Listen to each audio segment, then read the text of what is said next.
Dis-lui très bien que Jésus t'aime. Il soit le bienvenu parmi nous. Il y a un mois, jour pour jour, nous avons commencé un enseignement qui parle sur « Je rendrai ton nom grand ». Alléluia. Il y a un mois. Nous avons parlé de différents aspects. Nous avons essayé de toucher de tout autour de cet enseignement. Et la fois passée, nous avons parlé sur un concept que beaucoup de gens connaissent déjà. Il s'agit de Yahweh Jireh. Nous avons dit Jireh veut dire voir en réalité. Mais lorsque ceux-là qui ont écrit la Bible l'ont écrit, ils ont dit l'éternel pouvoir. Alléluia. Nous avons dit qu'ils n'ont pas commis l'erreur parce que lorsque Dieu voit, il pourvoit. Alléluia. C'est comme ça que lorsque le Seigneur va commencer, il a vu la souffrance des enfants d'Israël en Israël ces jours-là. La Bible me dit qu'il a aussi entendu et la Bible me dit qu'il est descendu pour le délivrer. C'est-à-dire pour apporter la provision dont le peuple avait besoin. Alléluia. C'est comme ça que nous avons essayé de comprendre que la vision de Dieu, elle est différente de la vision de l'homme. Voilà pourquoi toute vision que Dieu donne est accompagnée d'une provision. C'est comme ça que ceux-là qui l'ont écrit, ils ont dit que la réponse de notre père Abraham à son fils Isaac était l'éternel pouvoir. Mais dans la Bible hébraïque, le concept qui a été utilisé, c'était que l'éternel verra. Alléluia.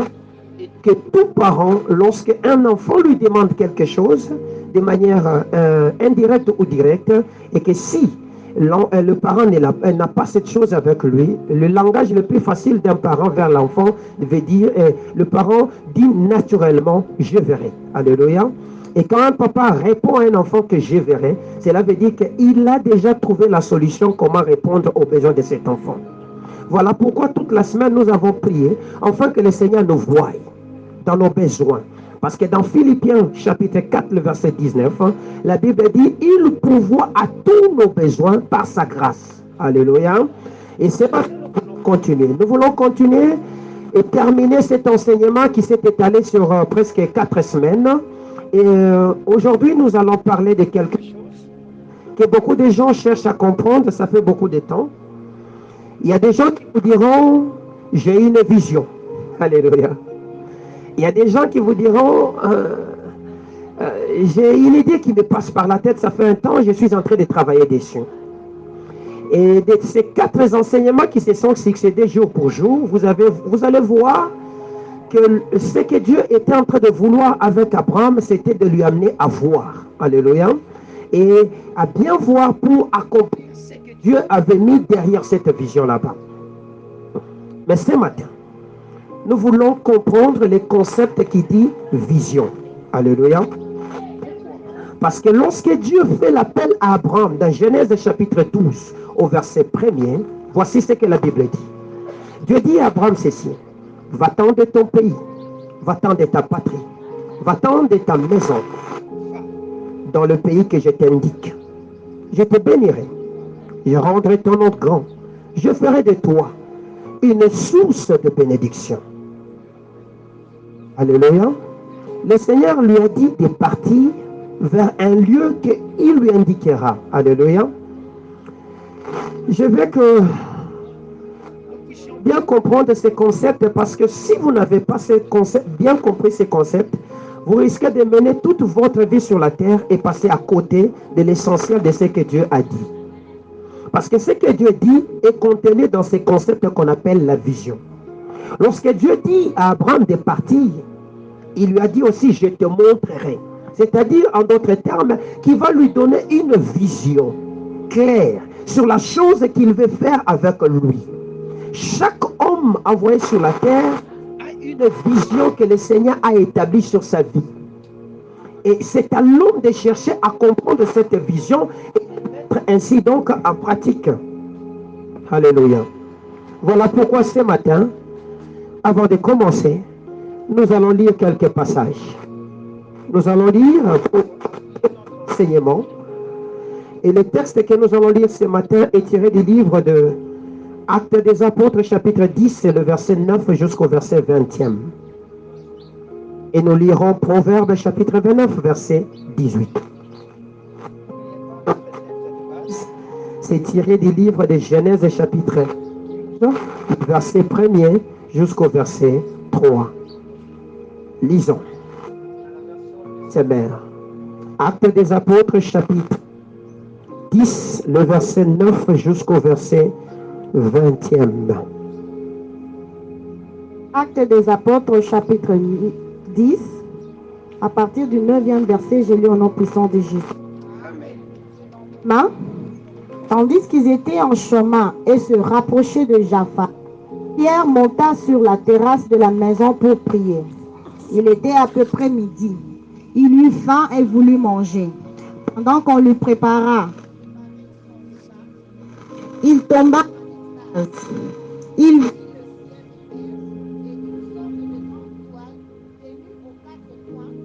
s'abaissait et descendait vers la terre. Elle contenait toutes sortes d'animaux, des quadrupèdes, des reptiles et des oiseaux. Ils entendirent une voix qui lui disait: Lève-toi, Pierre, tue ces bêtes et mange-les. Oh non, car jamais de ma vie je n'ai rien mangé de souillé ou d'impur. Mais la voix reprit et dit: Ce que Dieu a déclaré pur, ce n'est pas à toi de le considérer comme impur. Par 3 fois, cela se renouvela, puis la nappe disparut dans le ciel. Pierre était fort perplexe et se demandait ce que cette vision signifiait. Pendant ce temps, les hommes envoyés par Corneille s'étaient renseignés pour savoir où se trouvait la maison de Simon et ils se présentèrent à la porte d'entrée. Ils appelèrent et demandèrent si c'était bien là que logeait Simon, surnommé Pierre. Comme Pierre en était toujours à réfléchir sur sa vision, l'Esprit lui dit: Écoute, il y a trois hommes qui te demandent. Amen. Je continue jusqu'au 20e verset. Va, descends et pars avec eux sans hésiter, car c'est moi qui les ai envoyés. Amen. Voici l'histoire d'un homme qui s'appelle Pierre. La Bible nous dit que cet homme avait faim. Il venait de se réveiller. Pendant qu'on lui préparait sa nourriture, il a décidé de monter sur l'estrade de sa maison. Et là qu'il était monté, il a commencé à... jusqu'à ce qu'il est entré en extase pour avoir une vision. Et dans cette vision, il était en train de voir qu'on lui offrait une sorte de nourriture qui était parmi des nourritures qu'on avait proscrit dans le langage dans la tradition juive. C'est parmi des nourritures qu'on mangeait. Mais l'esprit qui lui parlait était en train d'insister afin qu'il mange. Mon problème, ce n'est pas dans le concept manger. Mon problème, c'est dans le concept de la vision. C'est que nous avons des personnes sur la terre il y a 3 formes de vision. Ils ont eux-mêmes construit une vision autour de leur vie, où ils travaillent sur cela. Il y a aussi des gens qui ont une vision claire, qu'ils ont reçue, qui sont influencés, soit par l'entourage, soit par eux-mêmes. Mais il y a aussi des gens qui ont une vision qu'ils ont reçue, qui provient quasiment de Dieu. Alléluia. Le problème, c'est que nous voulons comprendre quelle est la meilleure des visions parmi les 3 formes de vision. Parce que vous pouvez travailler sur l'une des formes qui est une forme quasiment fausse. Alléluia. C'est vrai, d'emblée, vous pouvez vous dire que la bonne vision, la meilleure est celle qui vient de Dieu. Mais comment reconnaître cette vision, elle vient de Dieu? Et comment y travailler pour y tirer une part, afin que nous puissions manifester la gloire de Jésus sur la terre? Parce qu'il y a une part de gloire que nous devons manifester sur la terre. Alléluia. Lorsque cet homme de Pierre se retrouve devant Jésus, il commence à dire à Jésus: nous avons tout abandonné. Voici, qu'est-ce que nous aurons? Le Seigneur Jésus lui répond en disant: il n'y a personne qui ait abandonné son père et sa mère, qui ne recevra dans le siècle présent comme dans le siècle à venir. Il y a une part d'héritage que nous devons recevoir dans le siècle présent. Mais la part de l'héritage que nous devons recevoir dans le siècle présent est contenue dans ce concept qu'on appelle la vision. Pourquoi? Parce que la vision, elle est ce que nous appelons une révélation qui guide la personne dans la voie que le Seigneur a établie pour lui.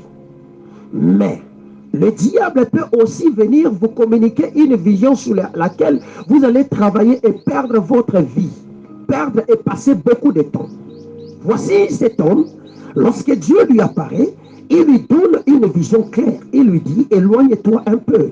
Éloigne-toi de ta patrie, éloigne-toi de la maison de ton père, éloigne-toi de ta nation, va dans le pays que je te montrerai. Alléluia. Il lui a parlé, il lui a montré, il lui a donné une vision claire sur ce qu'il devait faire. C'est vrai. Beaucoup de gens vous diront, j'ai une vision. C'est vrai. Beaucoup de gens vous diront, j'ai une pensée qui me traverse l'esprit. C'est vrai. Mais c'est quoi une vision?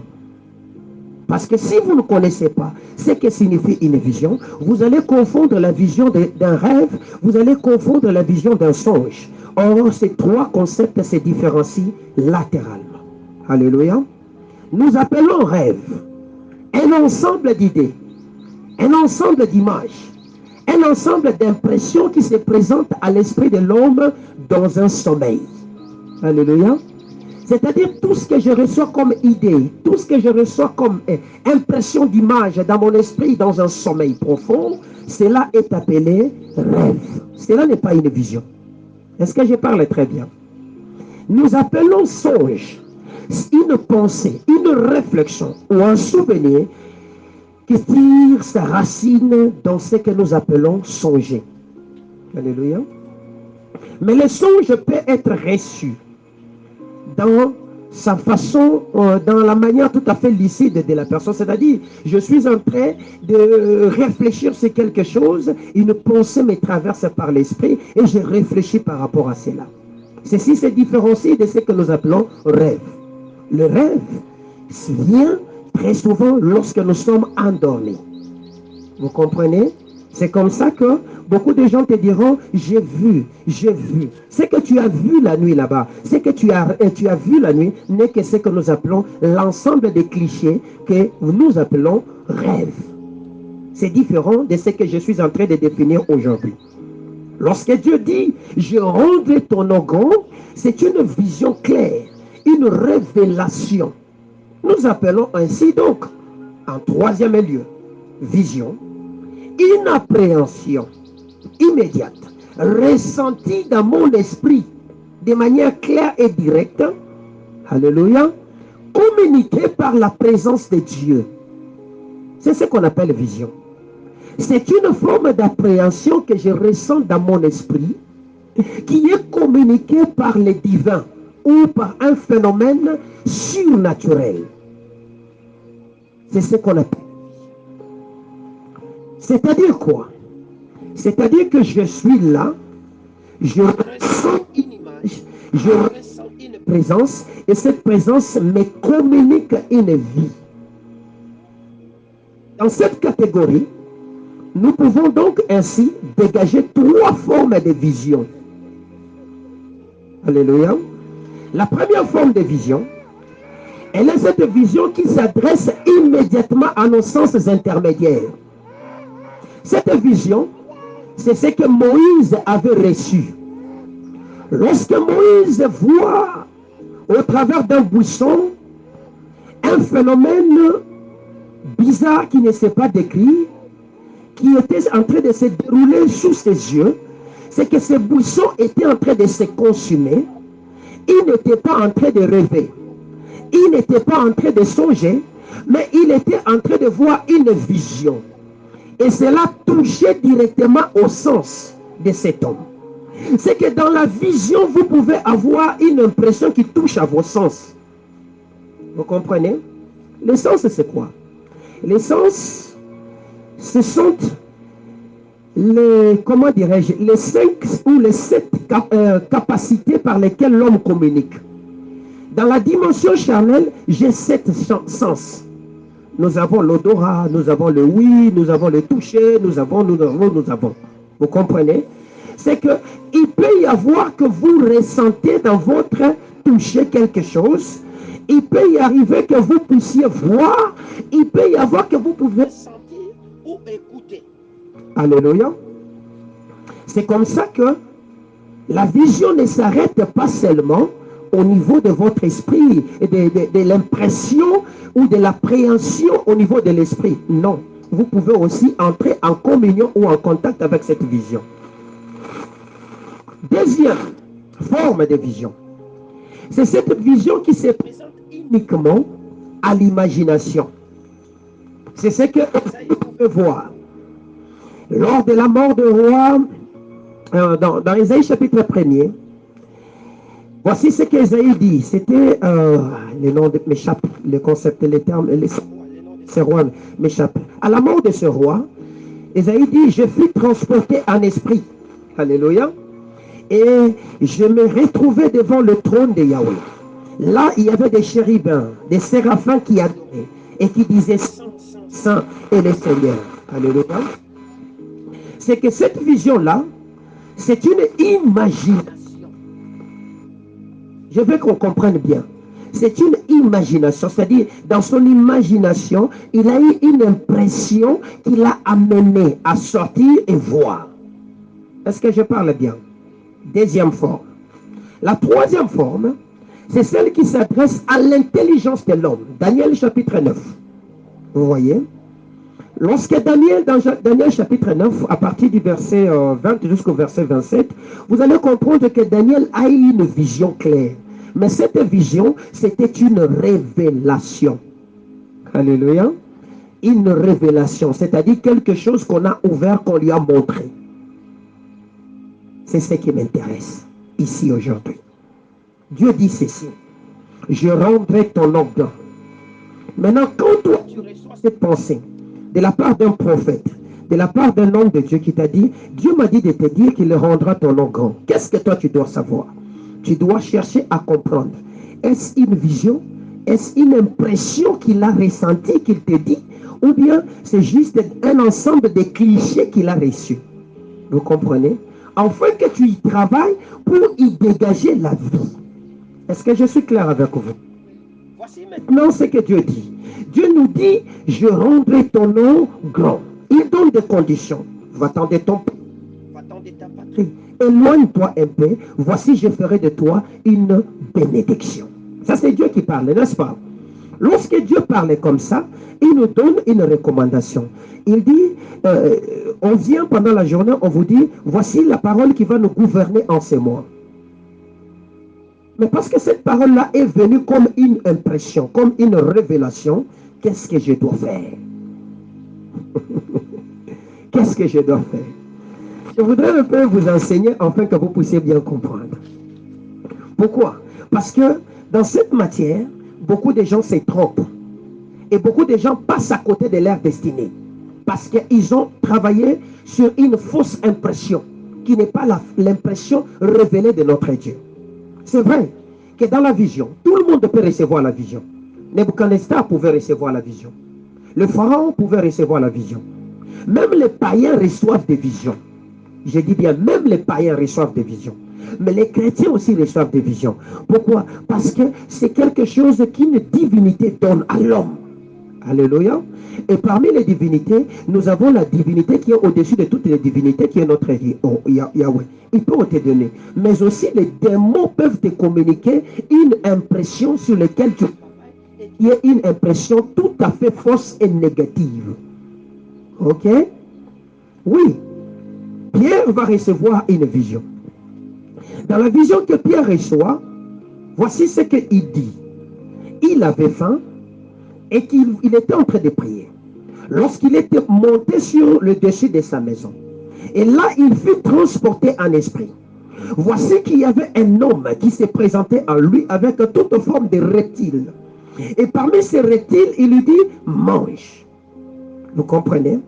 Il dit non, moi je ne peux pas manger ceci parce que ceci n'est pas dans ma culture. Je ne peux pas manger ce qui est impur. Mais l'esprit insiste et lui dit mange. Il dit non. L'esprit insiste pour la troisième fois, il ne mange pas lorsqu'il sort de cette vision. Et pendant qu'il sortait de cette vision, l'histoire ne s'arrête pas là-bas. Voici que l'Esprit lui communique une autre vision et lui dit, il y a des hommes qui sont devant ta maison et qui sont en train de frapper. Il était en train de recevoir une vision. Ma question était donc là. Pour Pierre, il était en train de parler avec son Créateur. Pour Pierre, il était en train de parler avec Dieu. Mais pourquoi il n'a pas mangé? Alléluia. Pourquoi son esprit s'est obstiné à vouloir ne pas manger alors que c'est Dieu qui était en train de lui dire de manger? Vous comprenez? C'est que lorsque vous avez une vision, c'est que le Seigneur parlant à votre esprit, communiant dans votre esprit, il y a un dialogue qui s'engage directement entre ton Créateur. C'est que tu vas ressentir que je suis en train de parler avec mon Créateur directement lorsque cette vision vient. La vision ne viendra pas pour t'imposer, mais la vision viendra de manière à te convaincre. Évidemment, oui. Mais ton esprit aura la capacité d'interagir avec la divinité qui lui parle. Est-ce que je parle très bien? Oui, tu es là ce matin. Tu as une vision de construire une société. Tu as une vision de voyager. Tu as une vision d'aller étudier, je ne sais pas, en Australie, je ne sais pas où. Ça, c'est une vision que tu as. Mais pour que tu puisses réussir dans cette démarche-là, tu dois donc arriver à engager un dialogue pour savoir si la vision sur laquelle je travaille, elle est une vision divine ou elle est une vision corporelle. Vous comprenez? Qui est une impression sur laquelle je travaille. Afin que l'idée que tu es en train de vouloir mettre en action te procure la vie et que tu parviennes à manifester la gloire de Dieu sur la terre. Pourquoi? Parce que derrière chaque vision, il y a un enseignement. Vous voyez? Il y a un enseignement qui nous pousse à l'appliquer afin que nous puissions vivre le bien de cet enseignement dans chaque vision.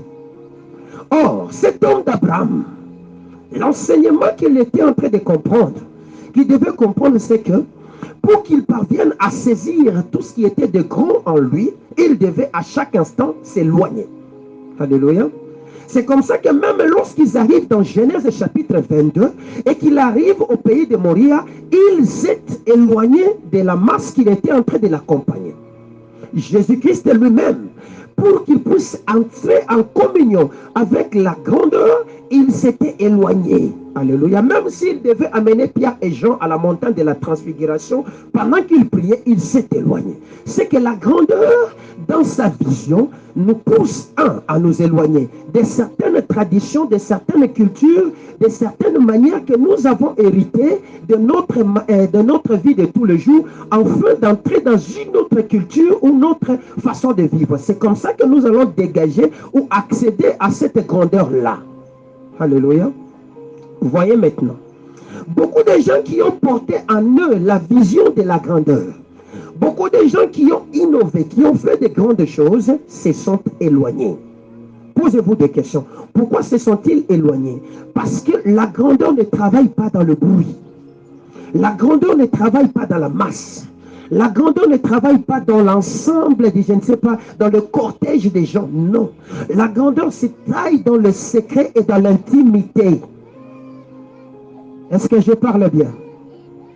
Or, l'intimité, nous ne la créons pas dans le public, mais nous la créons dans les secrets.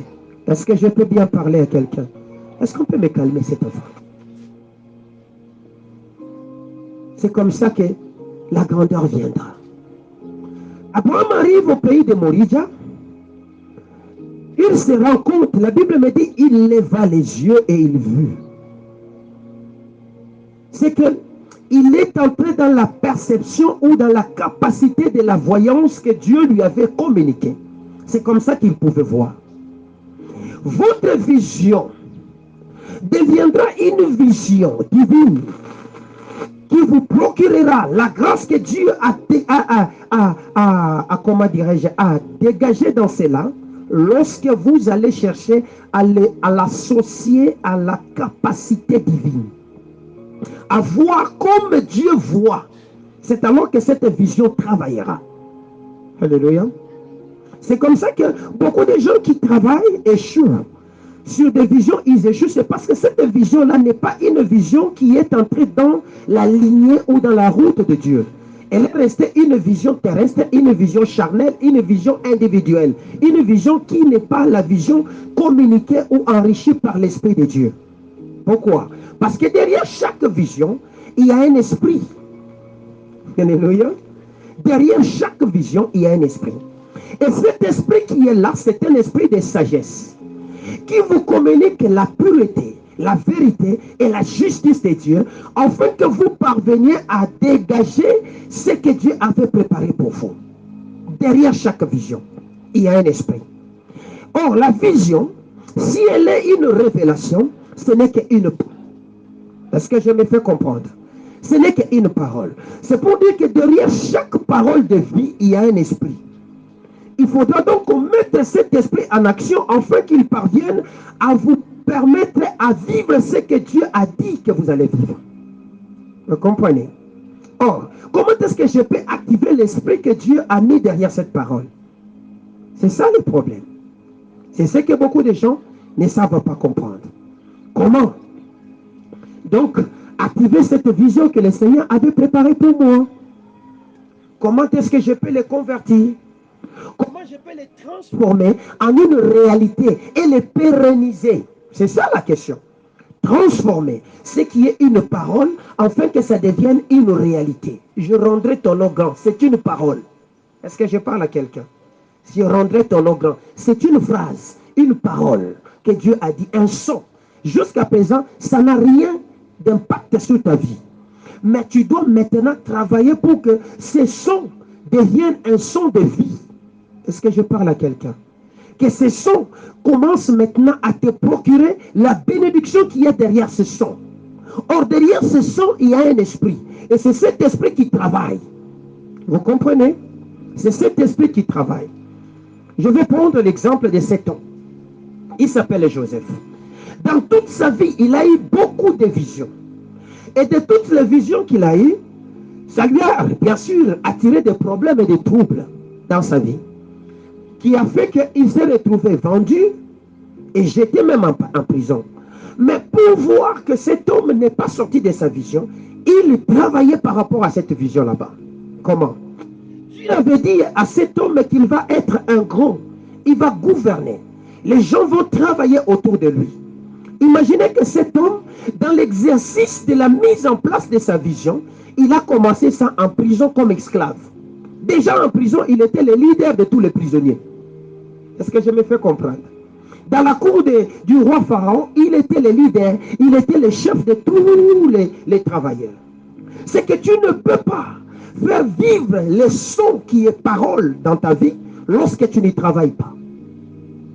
Pour que tu deviennes grand, tu dois travailler à la grandeur. Vous comprenez? Pour que tu parviennes à accéder à la grandeur que le Seigneur a dit, je te bénirai, je ferai de toi un grand homme, je ferai de toi ceci, tu dois travailler. Est-ce que je me fais comprendre?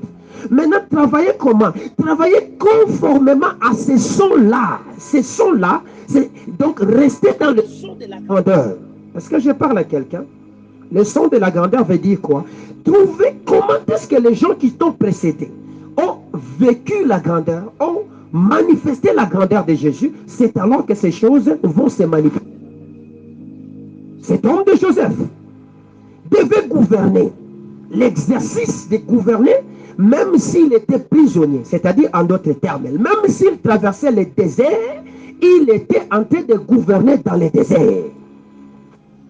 Tu as reçu la vision de faire une église, mais toi tu es là, tu ne fous rien, tu es là dans ta chambre avec ta vision, l'église n'existera pas. Alléluia. Tu as reçu la vision de devenir, je ne sais pas, de créer une société. Tu es là, tu n'écris rien, tu ne fabriques rien, tu ne fais rien. La société n'existera pas. Elle ne viendra pas comme une manne cachée tomber sur tes... Non. Mais les mécanismes afin que la vision travaille. Est-ce que je parle à quelqu'un? Travaille. Mets tout ce qu'il y a comme moyen afin que ce que tu as vu commence à prendre corps. Nous avons vu, Dieu a dit, je rendrai votre nom grand. est-ce que toi, là, tel que tu es, tu travailles pour que ton autre devienne grand? Je ne sais pas. C'est vrai que tu as commencé ta petite société, oui. C'est vrai que jusqu'ici, elle marche, oui. Mais est-ce que tu travailles pour que cette société devienne une grande société ou bien qu'elle reste une société de provision alimentaire? Est-ce que je parle à cet homme? Est-ce que tu travailles pour que cette société soit reconnue ou bien tu travailles pour qu'elle te procure l'argent d'acheter les mégas et les unités? Est-ce que tu travailles pour que cette société puisse engager des gens ou bien tu travailles afin qu'elle soit une société autour d'un homme, autour de ton homme? Alors si tu travailles comme ça, cesse de l'appeler une société. Dis-toi que tu es en train de te débrouiller. Alléluia. Parce qu'une société est une société lorsqu'elle est constituée de personnes. Lorsque les gens travaillent autour de cette société là-bas. Donc même si aujourd'hui tu es en train de travailler et que ta société n'a pas encore pris la forme d'engager des gens, mets-toi en tête que dans 10 ans, je dois avoir un certain nombre de personnels autour de moi et avoir un capital social qui va les permettre de vivre. Est-ce que je parle à quelqu'un? Voilà la vision. Or, pour pérenniser cette vision, vous avez ainsi donc besoin de les communiquer aux autres. La vision n'était pas donnée pour qu'elle meure en toi, mais la vision t'est donnée afin qu'elle puisse se pérenniser. C'est comme ça qu'il dit, je ferai de toi une source de bénédiction. Vous comprenez? La source ne produit pas l'eau pour qu'elle puisse boire elle-même, mais elle produit l'eau afin qu'elle coule dans la génération et qu'elle fasse procurer de l'eau à tous ceux-là qui sont au loin. Vous comprenez? Donc, dans la société que je suis en train de créer, ça doit exister même avec les enfants qui viendront après moi. Pour qu'elle existe. Alléluia. Pour qu'elle existe, vous avez besoin, de faire comme Jésus.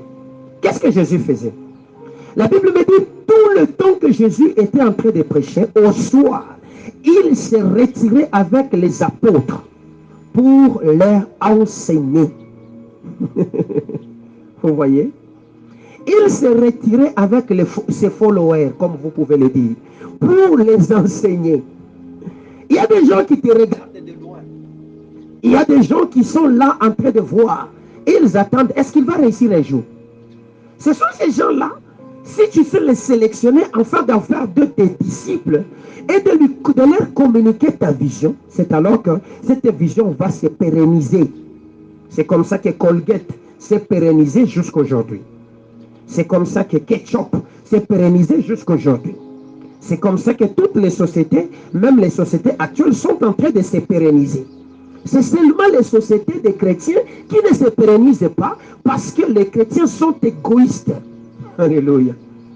Une société meurt lorsque nous avons des idées derrière notre tête de ne pas les pérenniser, c'est-à-dire de donner, d'enseigner aux disciples. Je ne parle pas de n'importe qui, aux disciples, à ceux-là qui vont garder les secrets et qui vont aussi en faire une vie pour donner aux autres afin qu'elle existe. Si la société congolaise existe comme société, c'est parce qu'il y a eu des gens qui se sont battus à pérenniser la culture congolaise sur des générations et aujourd'hui on parle de cette société. C'est une culture, une tradition, des manières d'être, d'ensemble de cultures, de vivre que nous sommes en train de faire véhiculer autour de nous et cela va faire vivre que la vision que j'ai reçue devienne une source. Est-ce que je parle aux gens? Est-ce qu'on est ici? Oui, c'est vrai. Tu as une société, c'est vrai. Tu as la vision, je ne sais pas de quoi, je ne sais pas quelle vision tu as sur ta tête. Si tu veux que cette vision reste dans le temps, trouve de toi des hommes fidèles à qui tu vas confier la sémence. Et que ces hommes, mets-toi en pratique et qu'ils vont aussi, eux aussi, les fructifier. C'est comme ça que Jésus nous a donné l'exemple. Il a trouvé les 12. Il les a communiqué la vision. Vous comprenez? Et par les 12, nous sommes des nombreux aujourd'hui. Et nous aussi, nous vous communiquons la vision. C'est comme ça, avant de partir, il a dit, enseigne-leur ce que je vous ai appris. Alléluia. Ce que toi, tu as appris, transmets-le aux autres. C'est comme ça que la sémence en toi va se fructifier. un deviendra 100, 100 ça deviendra 1000, jusqu'à ce que nous deviendrons nombreux. Est-ce que je me fais comprendre? C'est ça la vision. Pourquoi? Parce que la vision en elle seule porte une direction. La vraie vision, elle porte une direction. Elle porte une route. Elle te montre la voie à suivre. Pourquoi? Je dis que derrière la vision, il y a un esprit. Et c'est cet esprit qui te convaincra pour te dire, suis cette route ici. Je parle à un administrateur ici. Et je veux que cet administrateur me comprenne très bien. Parce qu'aujourd'hui, je veux qu'en sortant de ces lieux, qu'il soit capable de devenir réellement une source et que nous voyons des signes qu'il est en train de se développer. Alléluia. Cela veut dire quoi? Cela veut dire que ta vision elle-même va t'orienter sur la manière que tu dois travailler. Comment? C'est qu'aux différentes des épreuves qui vont se présenter autour de cette vision, tu verras la voie par où tu vas sortir. Voici cet homme d'Abraham. Lorsqu'il arrive dans Genèse 22, lui, il avait reçu la vision de devenir un grand homme au travers de sa foi. Vous comprenez? Mais la pratique de la foi, ou la grandeur qui se cachait derrière la foi, devait se faire éprouver.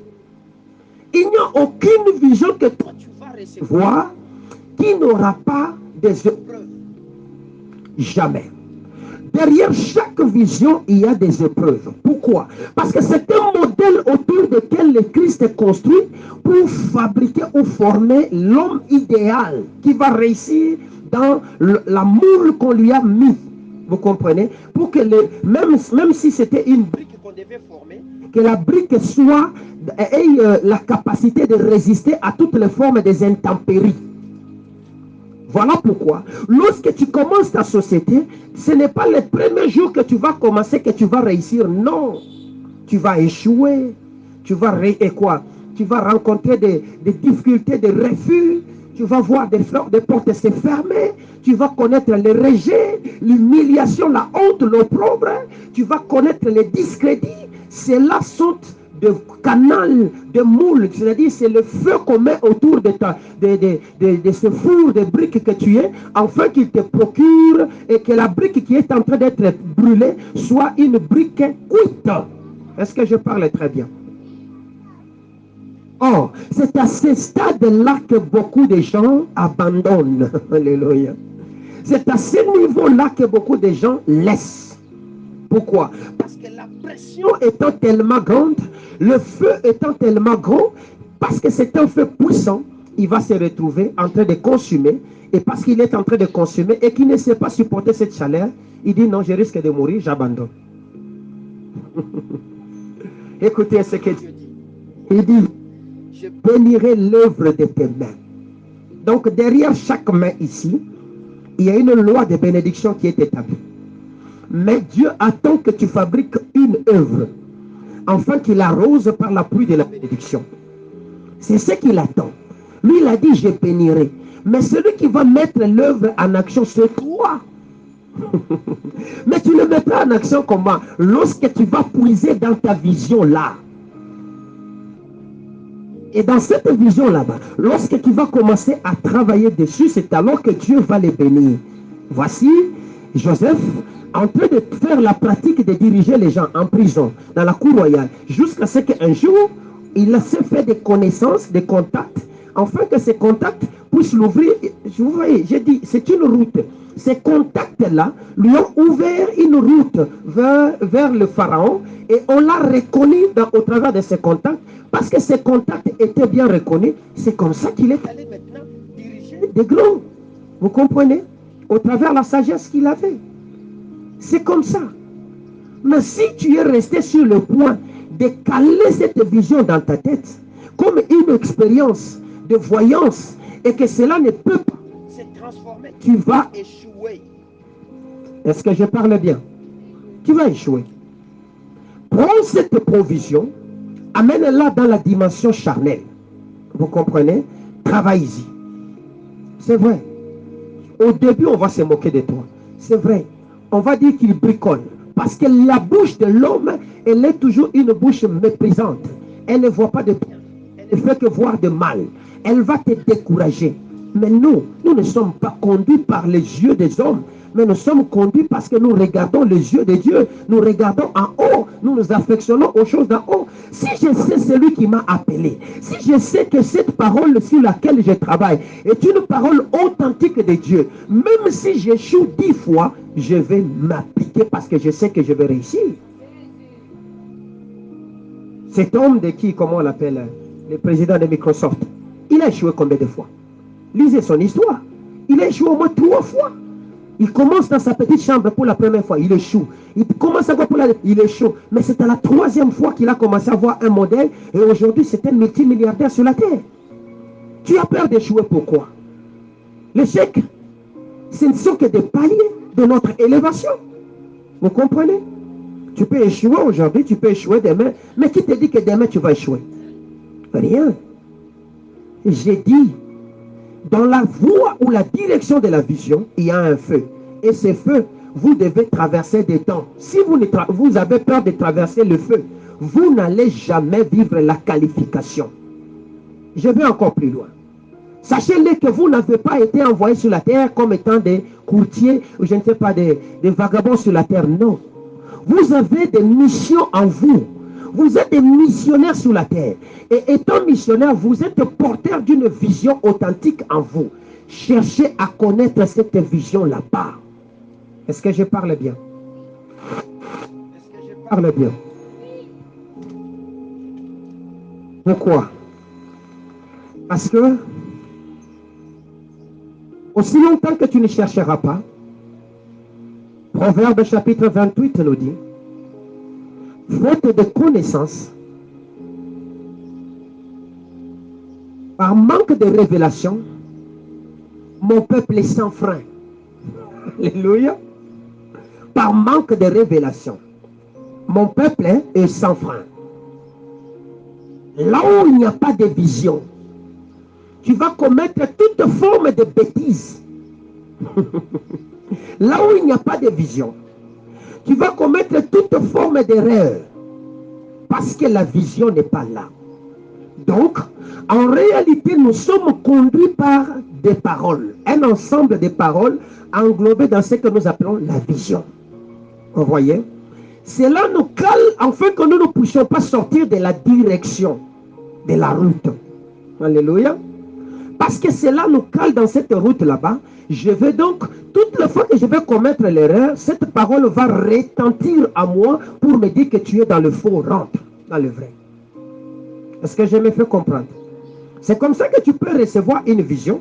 Lorsque tu construis ta société, Dieu te dit, dans cette société, je ne veux pas que tu t'associes avec des partenaires, mais que tu travailles avec moi. Mais toutes les fois que toi, tu vas t'associer avec des partenaires, qu'est-ce que tu vas voir? Des échecs à répétition, n'est-ce pas? Rentre dans le modèle que Dieu t'avait dit. C'est que Dieu t'avait dit, pardon. Dans ces modèles-là, c'est alors que tu vas, si tu te cales dedans, c'est alors que tu vas réussir. Alors, comment obtenir la vision? Si tu n'as pas. Alléluia. Parce que vous allez me poser cette question. Le vendredi, déjà, quelqu'un va poser cette question là-bas. Il dit, papa, comment obtenir une vision? Il y a 5 manières que nous pouvons appliquer dans notre vie pour avoir une vision authentique de Dieu. Alléluia. La première manière, c'est la manière que tout le monde connaît. C'est par la prière. Vous lirez à la maison 2 Rois chapitre 6, le verset 17. Alléluia. La prière reste l'autoroute de la révélation.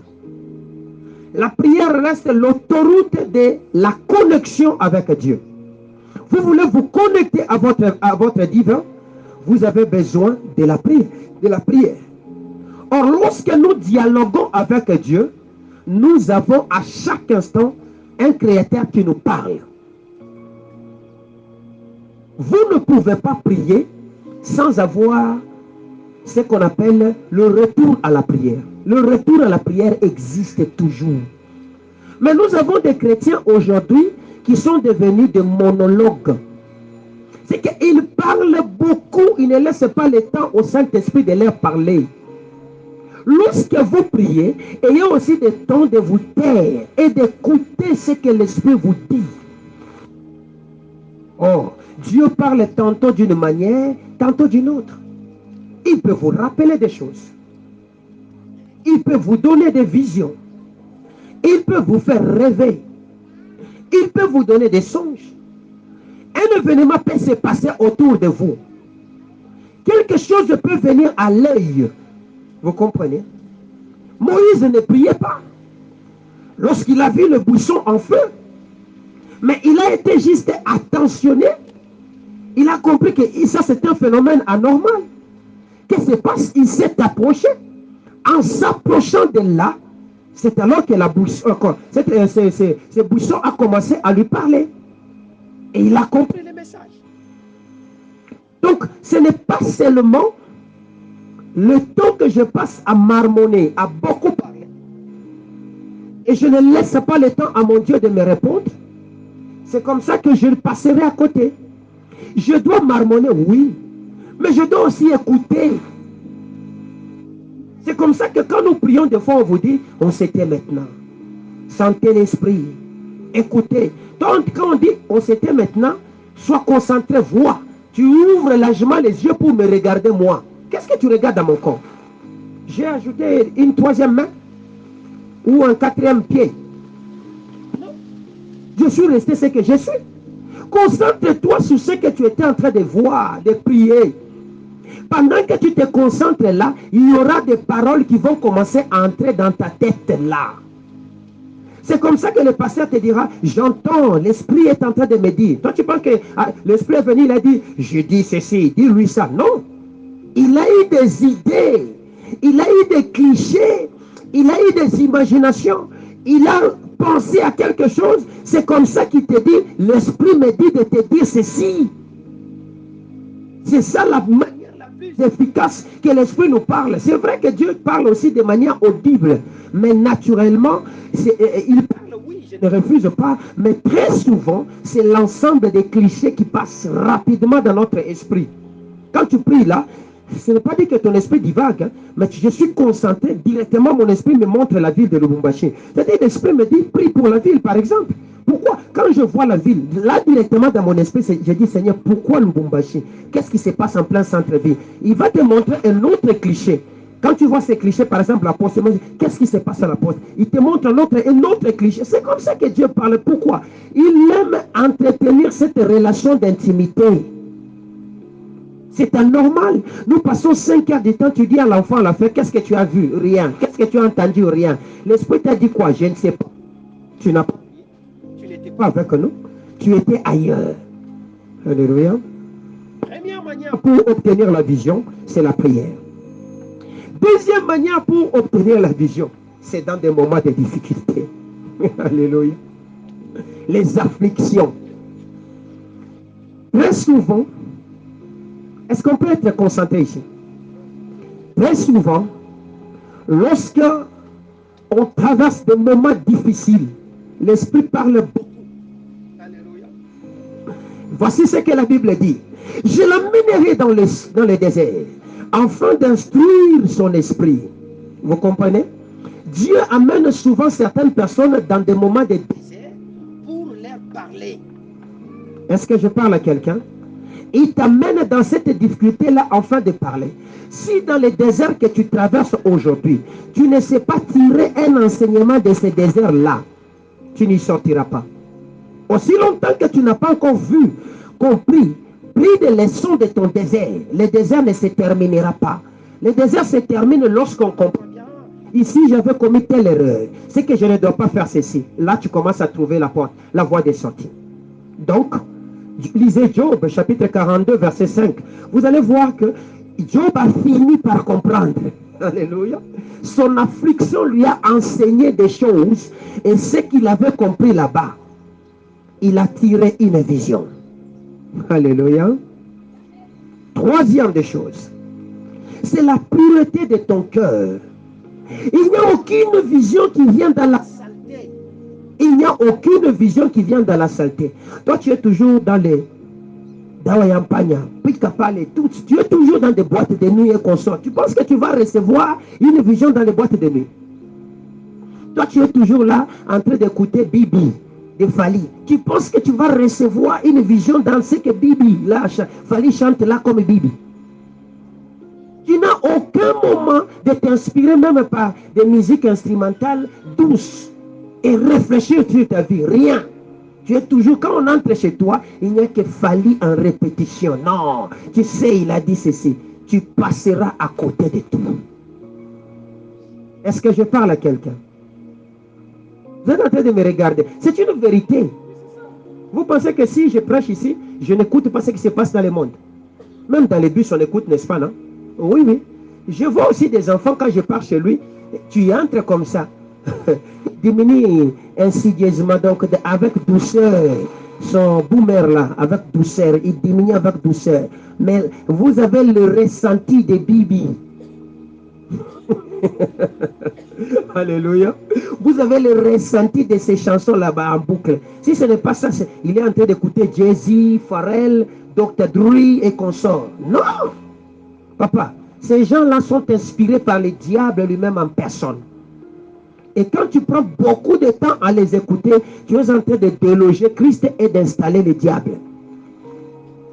Je te parle. La pureté du cœur. Quatrième manière, c'est être attentif à l'esprit. Être attentionné à l'esprit. Le Saint-Esprit parle à chaque instant, à chaque minute, à chaque moment, il nous interpelle. Mais le problème, c'est que nous sommes distraits. Et ce que nous rend de manière générale distraits, c'est le péché. Ça déconnecte la personne, l'homme n'écoute pas. Jésus dit, mes brebis savent entendre ma voix et font ma volonté. La voix du berger parle. Elle parle de manière insistante. Elle te convaincra parce que Jésus dit, il est mieux que je parte. Afin que celui qui devait venir vienne. Le Saint-Esprit survenant sur vous, vous serez mes témoins. Il vous convaincra. C'est le Saint-Esprit qui va te convaincre que ce que tu es en train de faire est vrai. Ce que tu es en train de faire est faux. C'est le Saint-Esprit. Mais si tu ne sais pas écouter le Saint-Esprit, entretenir cette relation d'amitié, de dialogue avec ces dieux-là, tu échoueras dans tout ce que tu es en train de faire. C'est comme ça que tu es en train de t'endetter en boucle. C'est comme ça que tu es en train de voir comme si tu ne peux pas réussir, alors que Dieu t'a déjà qualifié à te réussir. Quand Dieu t'a appelé, il a dit commence. Il a dit aussi, je rendrai ton nom grand. Vous comprenez? C'est-à-dire la grandeur est déjà là.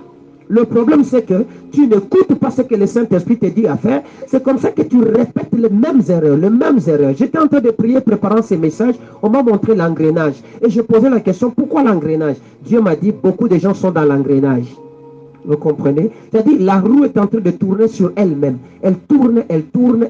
Ils ne veulent pas sortir. Pourquoi? Parce qu'ils répètent les mêmes bêtises, les mêmes erreurs. Ils font le même défaut à chaque instant. C'est comme ça qu'ils n'évoluent pas. Regarde, pourquoi je ne sors pas? J'ai testé le premier modèle, ça a réussi, puis je suis retombé. J'ai testé pour la seconde fois, ça a réussi, je suis retombé. J'ai testé pour la troisième. Mais comprends qu'il y a un, ça ne va pas. Pendant que tu échoues, le Saint-Esprit te parle et il te dit pas ça. Nous voulons devenir grands ici, à Lubumbashi. Alléluia. Parce qu'il y a une part d'héritage que nous allons partager avec vous sur la terre. Ensuite au ciel. Vous comprenez? C'est vrai que nous devons nous affectionner d'aller en haut. Oui, je ne refuse pas.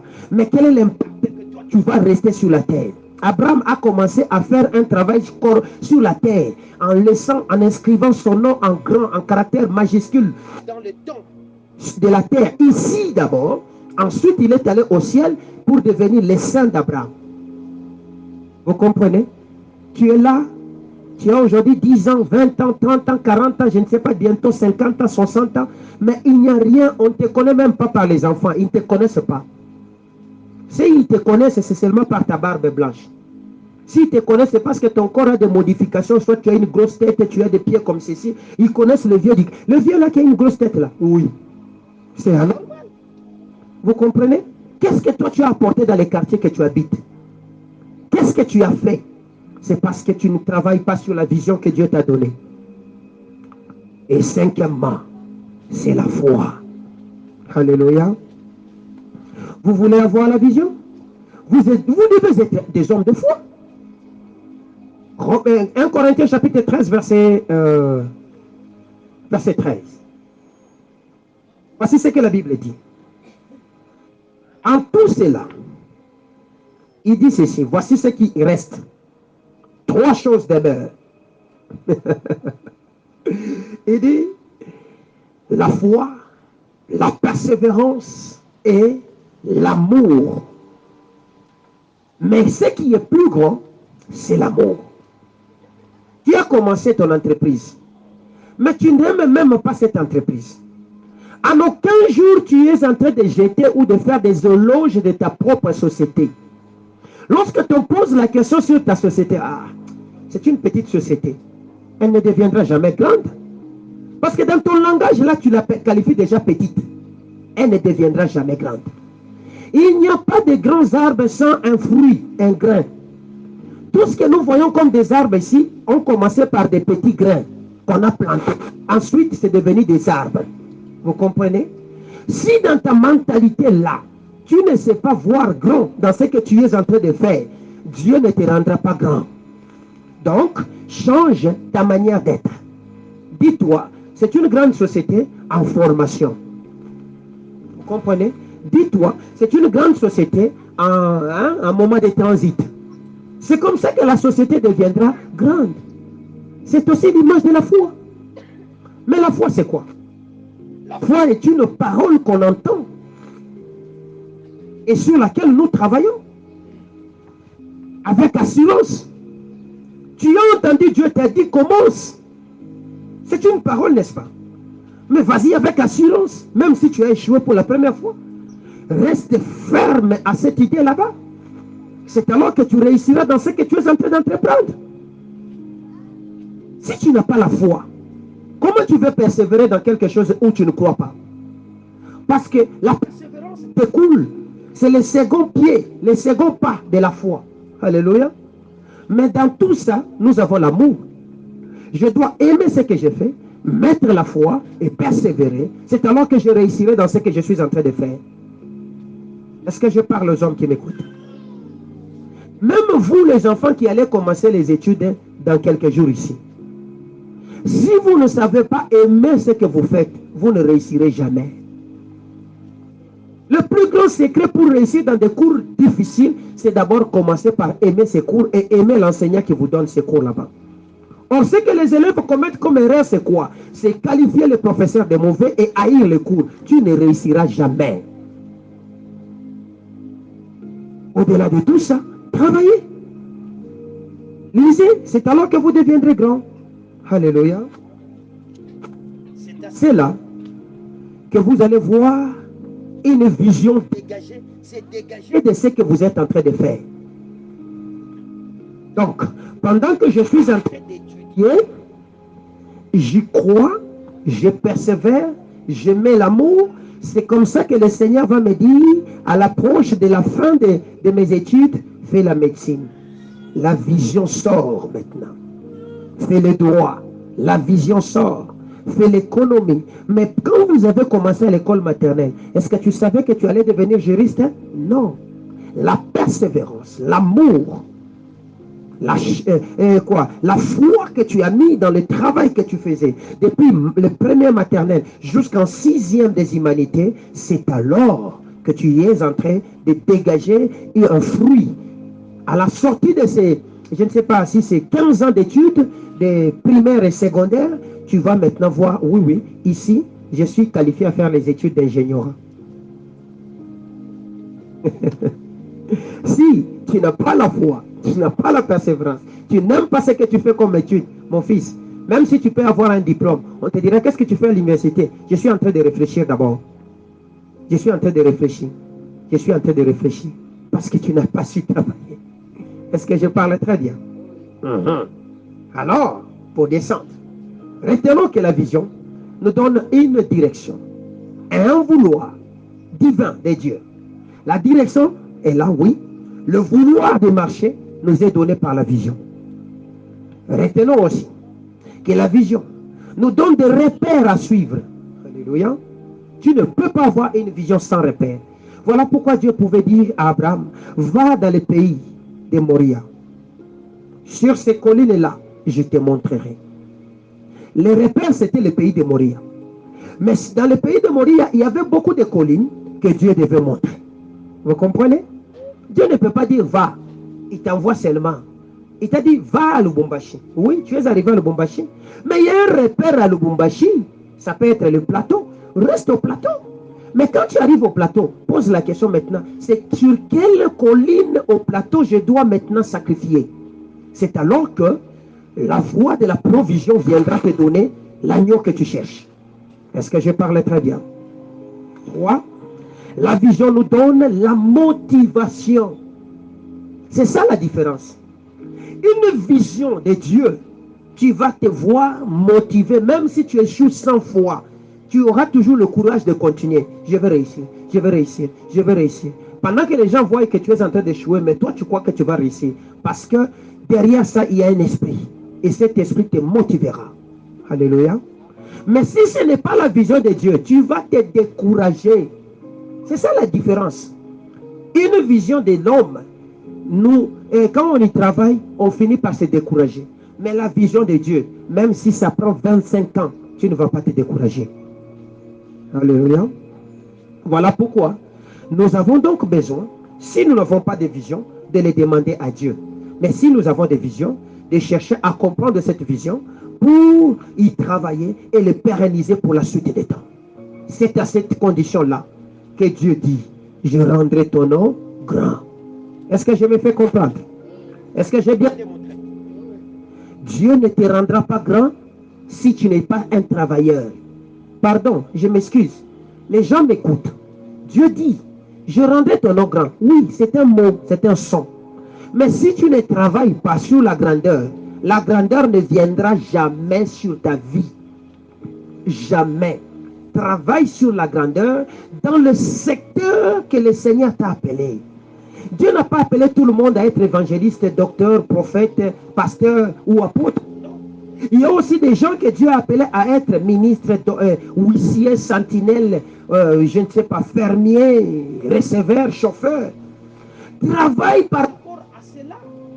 C'est alors que la vision là va s'agrandir.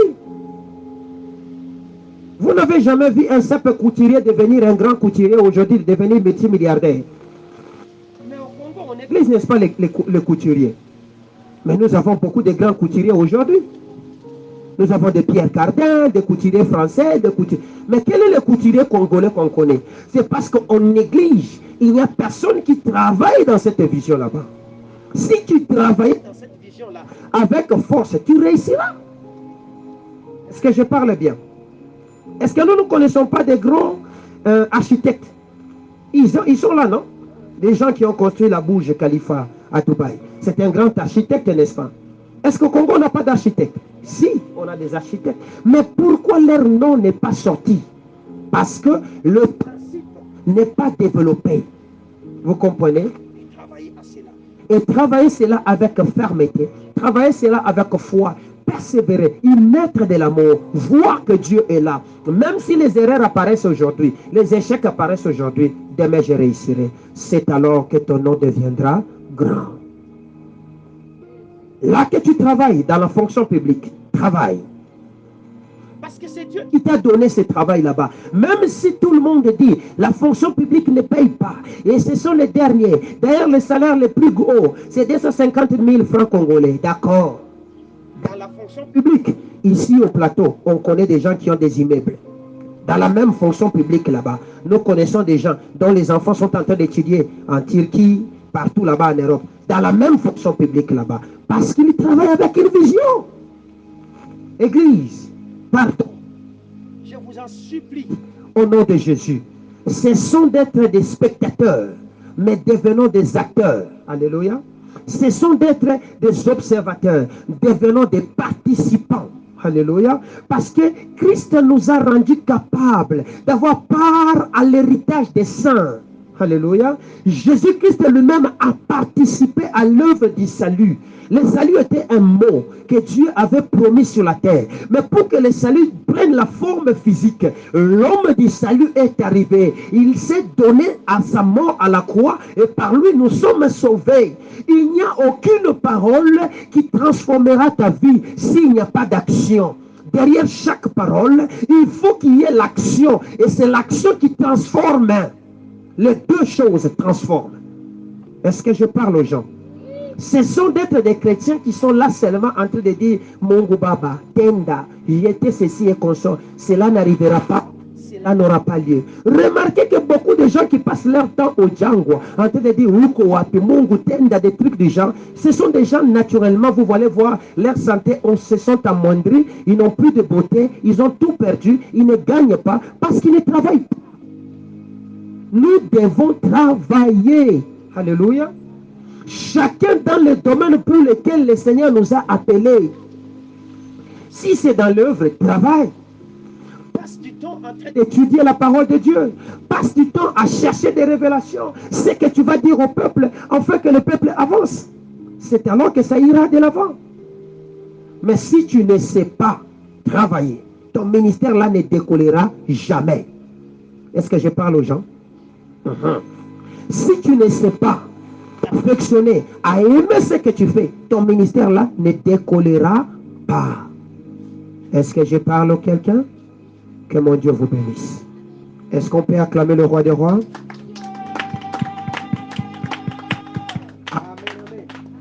Que mon Dieu vous bénisse. Est-ce qu'il y a des questions à me poser?